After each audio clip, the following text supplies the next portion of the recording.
followed through your journey across Licanius and the whole world building up to hierarchy. So, as an author, how would you say that your writing process has evolved over the years? Yeah, sure. Okay, in a lot of ways, it's um, I'd say the basics have stayed very much the same. So I'm kind of um, I outline fairly broadly, so I kind of have the skeleton of the idea that I want to of what I want to do, and then I will allow as much room as possible for the sort of the spaces in between to come up with ideas as I go. So I kind of know all the key points pretty much across the series that I want to hit. I know the general character arcs. Um, I have pretty clear ideas of the big scenes in my head from the very start, but in building towards those in the directions that certain characters might take, all that sort of stuff, I try and allow as much flexibility as possible. So that I think from a broad perspective, that's kind of pretty much stayed the same since Lacanius. Certainly at the end of Lacanius, I kind of did a bit of a um stock take, I guess, like a sort of a self-assessment of things that I kind of wanted to improve, um, and really went um I sort of went through, like the 3 and 4 star reviews, I guess, of Lacanius to sort of see what were the common areas that people who did enjoy the series sort of thought I could improve on. And so I've tried to do that with hierarchy, and obviously hierarchy is a different it's a different True. writing style. It's first person, so you're a lot more in a character's head, I guess, than you are with the sort of more zoomed out third person perspective. Um, and so that's been really fun. Like I've really enjoyed writing first person,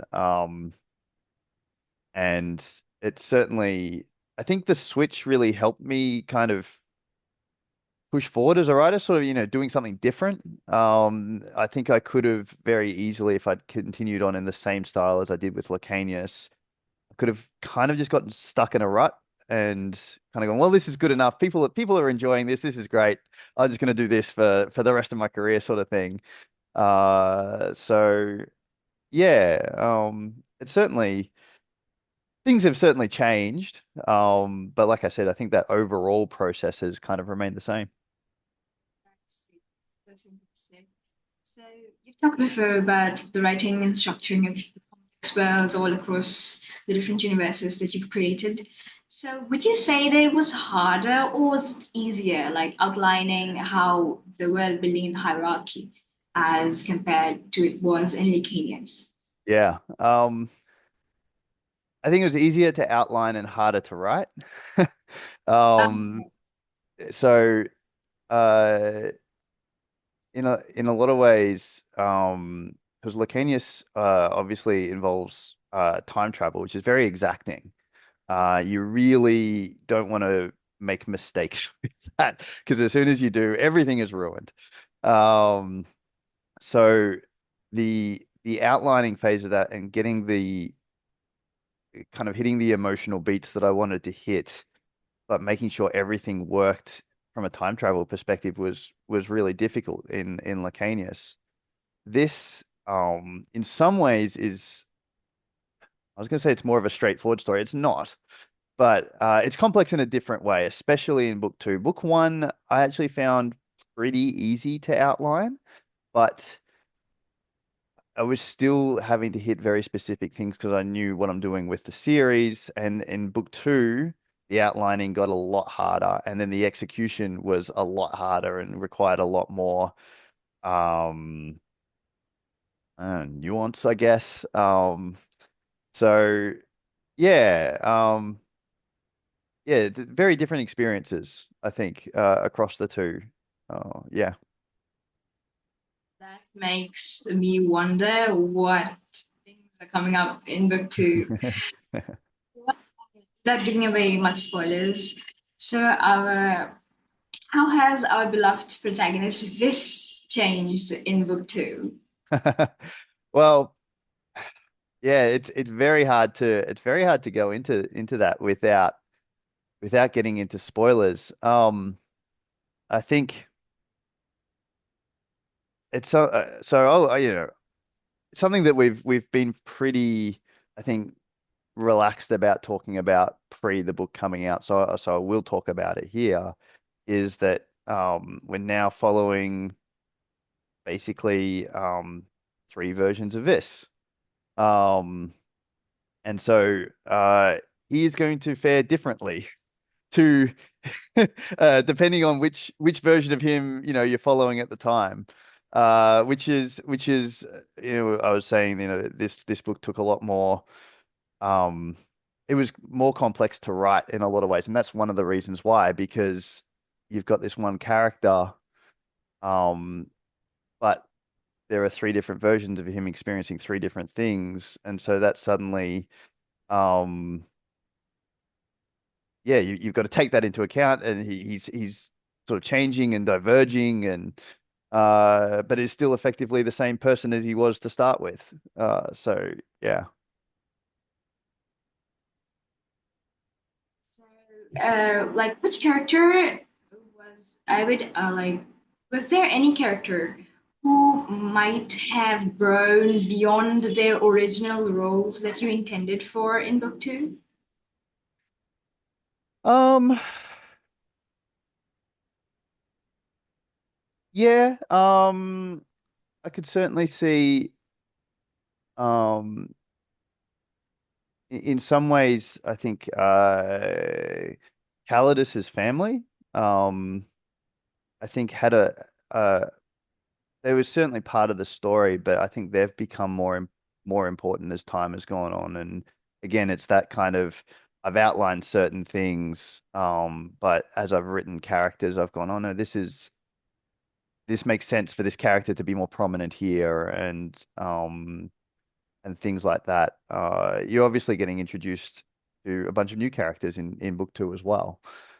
So some of those also became more prominent than I originally expected, but you don't know those characters yet. So Right. So, have your own life experiences, or maybe even real world politics, have influenced the world of hierarchy in any way? yeah, sure. I mean, I think it's funny because in some ways you don't realize it while you're writing. Um, so book two, a big theme, I think, in it, which a number of people have talked, that I've, like my beta readers and so on have talked about, is that there's a big theme of fatherhood through it. And I've got a 10-year-old and a 7-year-old. And so while I was writing this, I started writing this when they were, um, you know, 3 and 6 or 2 and 5, whatever it was. So this was a really big thing on my mind at the time, obviously, and it still is. But I can see, looking back, I can go, oh yeah, it's definitely flowed into this book. Um, and and in some ways, politically, sure. I think the same can kind of be said. Like, it's, looking at the way that hierarchy is structured, and there's definitely parallels, I guess, in our world. Um, without without getting too far into it, I guess. Like, I started writing this in 2019, and at the time it was very, like, it was still something I was very interested in, and the whole political aspect was still really interesting to me. But even as through the pandemic, and then as the world has gotten a, let's say, more interesting place as time has gone by. I think it all feeds back into the story as well. So, on a personal note, because I personally am very interested to know, do we see more of Diego the Alupi in the second book?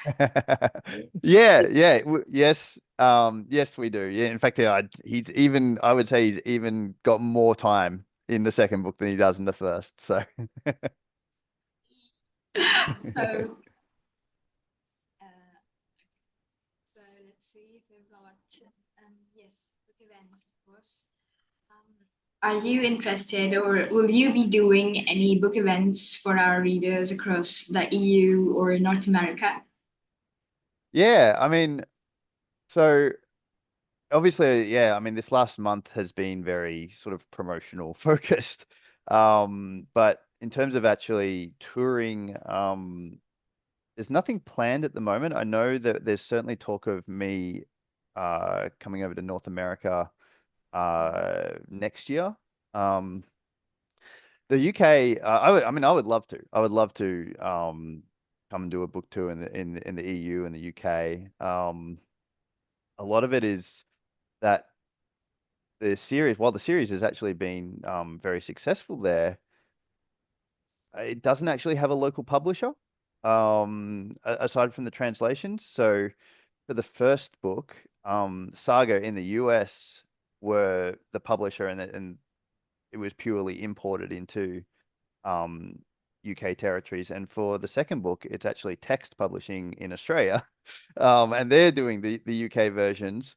Um, and it's just the way that the rights worked out. But I think often when tours are organized, it's the local publisher that kind of organizes them.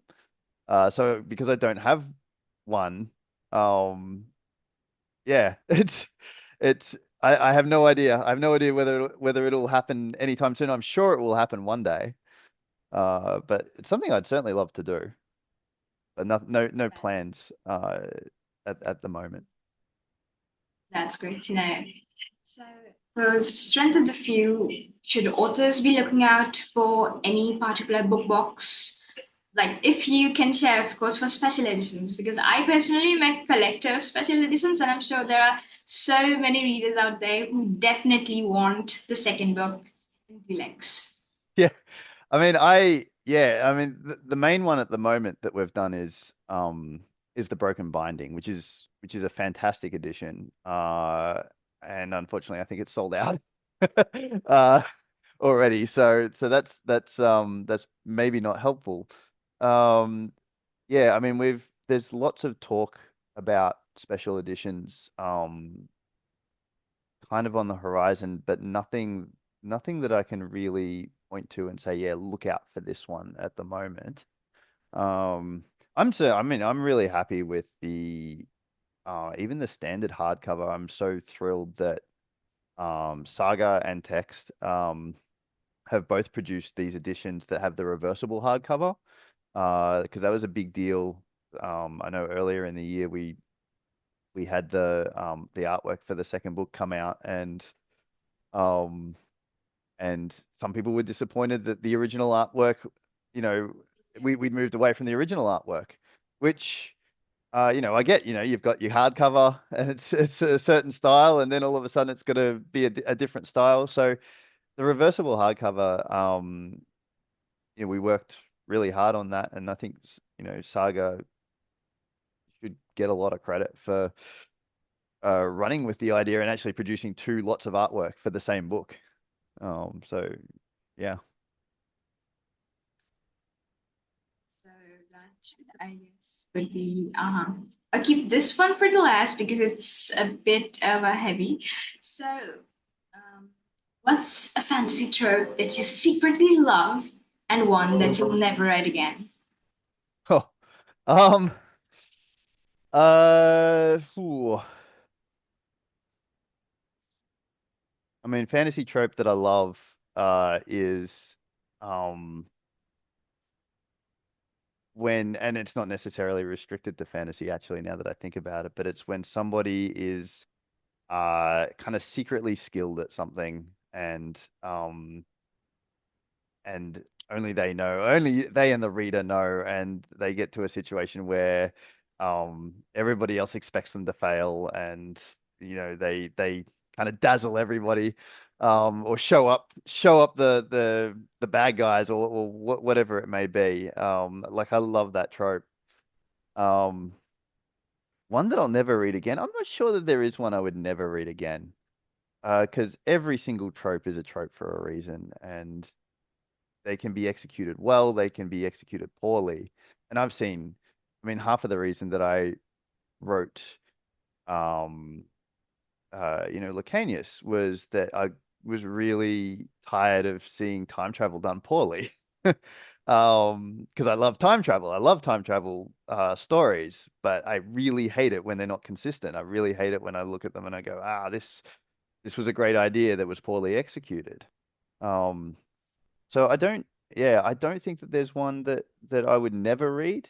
Um, there's certainly ones that I would avoid if I heard that they were poorly done. So I'm sure fans are going to be anxious right after book two drops for the release date for book three. So is do we have any like timeline or any projected, let's say any projected timeline we can expect book three to be coming around? Will it be 26 or will it be 27? Yeah, I mean, definitely won't be 26.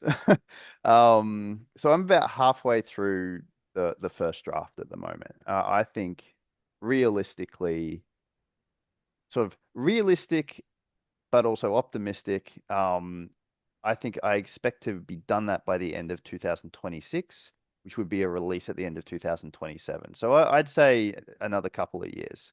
And that's very much what I'm aiming for. That's, I think what the publisher is aiming for. Um, you never know, it could get done incredibly fast. I'm certainly feeling good about book three. I feel I've got a very clear run to the finish with it at the moment, and I don't think it's going to take a million drafts or anything like that. So it could get done earlier, but I don't know. You just never know. Life gets in the way sometimes. So So, this one is a bit like offbeat, not connected with the release or anything. But with the rise of AI and tools that are available, creative tools and other tools as well, what's your general take on the use of AI in publishing? mm. um, yeah. I mean, it's a it's a tricky one. I mean, I assume as with most authors, I certainly don't. I don't think that if you use AI to write your words, that you're not an author. Like I think that's a very clear. It's no, it'd be like me going into a restaurant and ordering something off the menu and then calling myself a chef. It's it's I find that odd. I find that kind of yeah, I can't envisage it. I can't envisage using a tool to write things for you. Um, Yeah. having said that, there would definitely be very legitimate uses for it as well. I think if you want to use it for research purposes, that makes sense to me, although it's not very accurate half the time, so you probably still have to go and check anyway. Um, I think um, if you I think that there are certainly situations where you could use AI, but it would be like you said as a tool. Kind of like this. It's like saying, well, spell check's a tool as well, and we're not necessarily perfect spellers as writers, and that's fine. Um, but I do think that, uh, yeah, I guess in my opinion, it's great in that I'm not worried about it because I think that as for established writers, I don't think we need to worry about it because I just don't think they're very good at writing. Like they can produce short bursts of text, but as soon as you start getting into anything that requires a plot or consistent characters or whatever, um, LLMs are just not there, and I don't get the impression they're gonna get there. But it is, I feel very badly for writers starting out, trying to break into the industry, partly because you've immediately got the semi suspicion of have they used AI for this? But also just because there's so much, like for me, I got my start self-published. And my my timing was fortuitously great because self-published was just coming into its own where it was more respected than it used to be, but it wasn't wildly crowded.